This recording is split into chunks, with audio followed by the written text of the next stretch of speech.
నమస్తే. నా పేరు పెళ్ళూరు కృష్ణరాజ, గృహవాస్ సిద్ధాంతిని.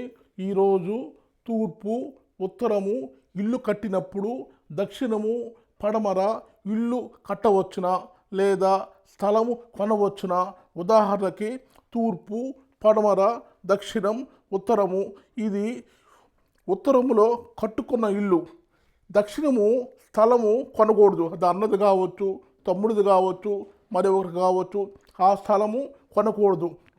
ఒకవేళ దక్షిణం పక్క ఇల్లు కట్టకూడదు. ఇది శాస్త్రరీత్యా తప్పు.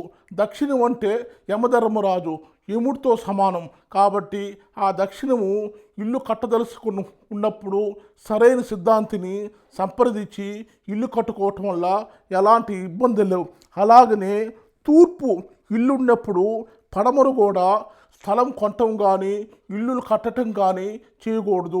పడమర అంటే శని కారకుడు. శని అంటే ఆధిపత్యం వహిస్తాడు. కాబట్టి దీనివల్ల అనారోగ్యాలు, ఇబ్బందులు, సమస్యలు వచ్చేదానికి ఆస్కారం ఉంటుంది. పడమర అంటే వ్యయస్థానం. దక్షిణం అంటే అది కూడా వ్యయస్థానం. కాబట్టి స్థలాలు కొనటం కానీ ఇల్లులు కొనటం కానీ లేదా స్థలాలు కలుపుకోవటం కానీ, అన్న ఇల్లు కలుపుకోవటం కానీ లేదా తండ్రి ఇస్తున్నాడు కాబట్టి ఆ స్థలాలు కలుపుకొని ఇల్లు కట్టడము చేయకూడదు. దీనివల్ల కొన్ని ఇబ్బందులు, కొన్ని సమస్యలు వచ్చేదానికి ఆస్కారం ఉంటుంది. నమస్తే.